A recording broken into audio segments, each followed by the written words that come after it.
अपनी संवेदना व्यक्त करने आए हो। बुजुर्ग थे, काफी लंबी भैया शांत रहो थोड़ा। मित्र आज वो यहाँ नहीं रहे हैं, इनका शोक संतप्त परिवार है, उससे सांत्वना देने मैं भगवान से प्रार्थना करने की उन्हें स्वर्ग दे इसलिए पीठ में पंजाब पुलिस ने और उसकी एसटीएफ ने खालिस्तानियों का इनकाउंटर किया है। कैसे देखते हैं? आज तो कैसे देखते हैं? तो हमको इसके बारे में कोई जानकारी नहीं है। इनकाउंटर तो हमारे मुख्यमंत्री जी के राज में सामान्य बात है। कैसे इनकाउंटर हुआ इसके बारे में कुछ कह नहीं सकता जब तक उस बारे में सही जानकारी न हो। क्या कहेंगे, मतलब किस तरह का इनकाउंटर यूपी में होता है? अब देखिए, यूपी में इनकाउंटर आप रोज देख रहे हो, और इनकाउंटर दो प्रकार का कर रहे हैं। इनकाउंटर आमने सामने होता है, पुलिस भी घायल होती है और जिससे होता है वो भी घायल होता है।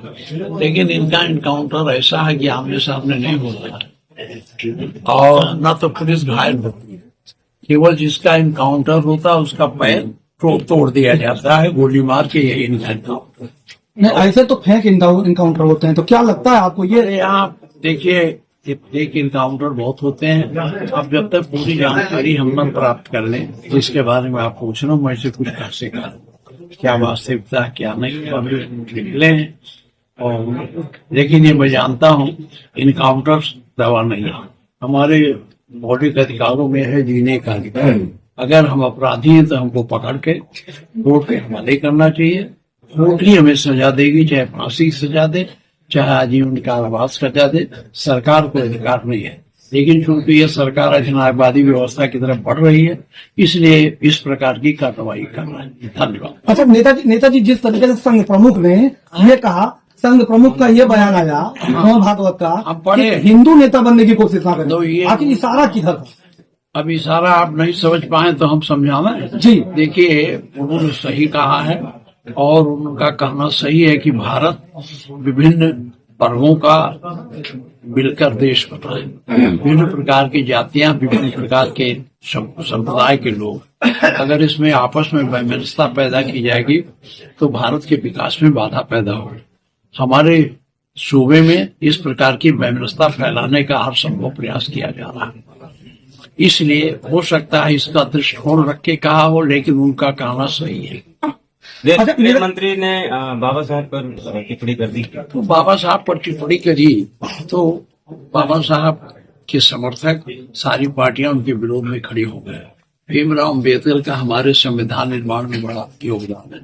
उन्होंने संविधान बनाया, उसमें सारी हमारे अधिकारों के बारे में, सबके बारे में दरअसल जो दबे कुचले लोग हैं, पीडीए के लोग हैं, उनको बाबा साहब को भगवान मानते हैं।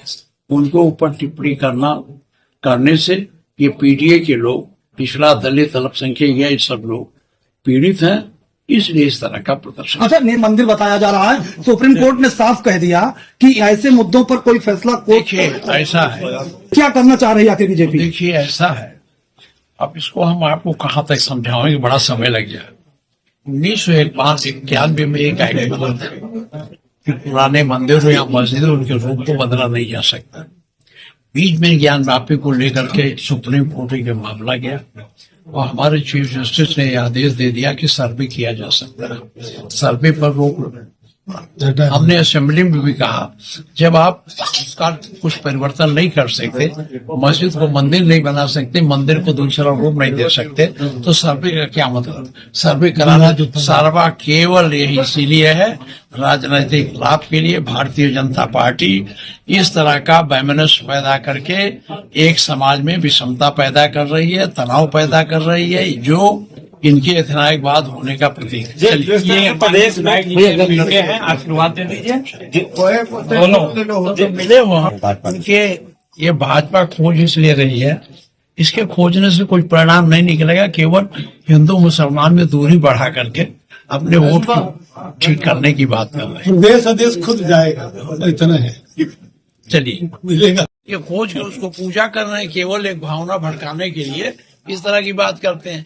हमारे यहाँ बिस्कोहर में गए थे खोजने, वहाँ बहुत बड़ा व्यापार पहले होता था नेपाल से। नहीं तो संभल में जिस मंदिर की बात हो रही है, मतलब वो मंदिर था नहीं, वो मंदिर, जिस मंदिर को ये पाए हैं वो एक दरवाजे पर एक व्यापारी के या कोई भी रहा होगा हिंदू, उसके दरवाजे पर था, वो घर खोल के चला गया, ताला लगा गया।